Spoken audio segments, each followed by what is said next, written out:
Hello, everyone. It is me, Viva Nia, formerly known as Vivi Lake, and I am back. Shout out to my 167 subscribers. I appreciate you.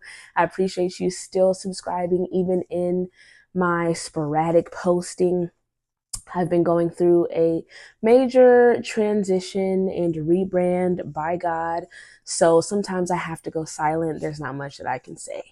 But now He has released me again, and I am here to share some prayers that have been literally working in my life. When I say prayer is so powerful, it's literally the language that will connect us to God.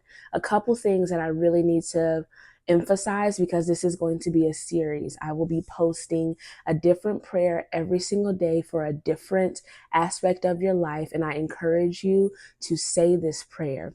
These prayers also are not original by me. I'm reading them from this book, Prayers That Work by Kevin L.A. Ewing. As I began embarking on my spiritual journey, I found Kevin L.A. Ewing through Tiffany Montgomery. And as soon as I started reading this book and praying in the format that these prayers are written in, I started seeing real results immediately. There was a point where I was praying and it truly felt like nothing was happening. And the problem with that is oftentimes we're praying first off, from a space of unbelief, a space of doubt, and a space of worry. So we must pray with a spirit of expectation. And there is a connection between the law of assumption and praying with the understanding that it's going to manifest, because you are praying from the mindset of your desired reality. You are assuming the reality of the prayer answered. So that's number one. We can't pray with doubt in our heart. We have to pray truly believing that what we're praying for is going to come to pass or is already set to come to pass. So that's number one. Number two, God's word in the spirit realm is a court system. It is a heavenly court system. Oftentimes when we're praying and we don't have this knowledge, we are praying from just the belief in our heart. We're not using any evidence. We're not using God's law to back up our claims when we pray. So that is what you're going to learn from these prayers that I share. And I won't only share the prayers from this book. I have some that I made specifically that the Lord will release me to share after I continue praying them in my own life. I only want to share these because a few of them in here have worked very specific for me. And since they worked for me, I want to share them with you.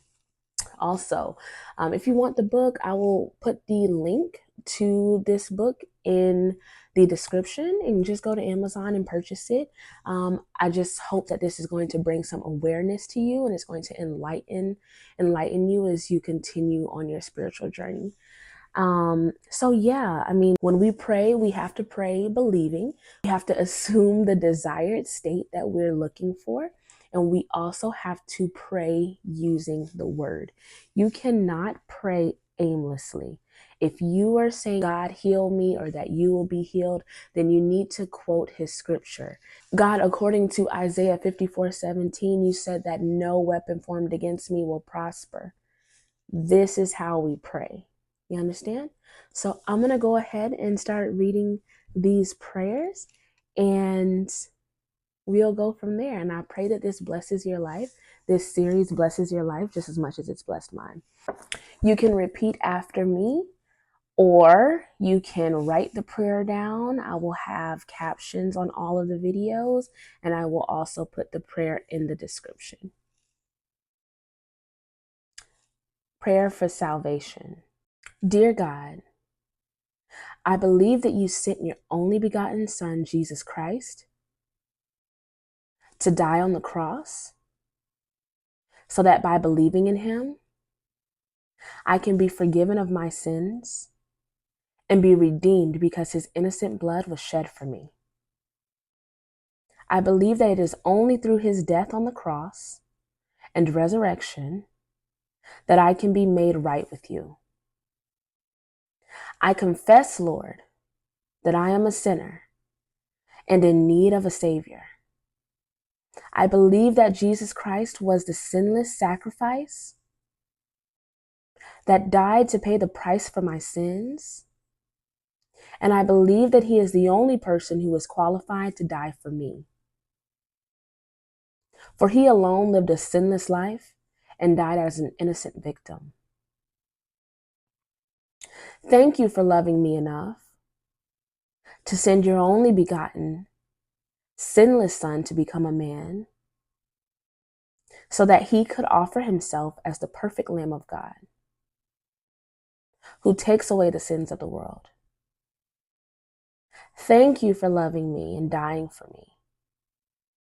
Help me to live a life that honors you in thought, word, and deed. Father, I repent of all my sins and I turn away from them to Christ. I pray that you would keep me holy and set apart for you as I seek to live for you. I ask this in the name of Jesus Christ, my Savior. Amen. So this is the prayer for salvation. If you haven't asked for Jesus to be in your heart, if you've never given your life to Christ, pray that prayer and you will automatically be accepted into Jesus Christ's arms and your sins will be forgiven. Amen. God bless you. Jesus loves you. I love you, and I'll see you in the next video.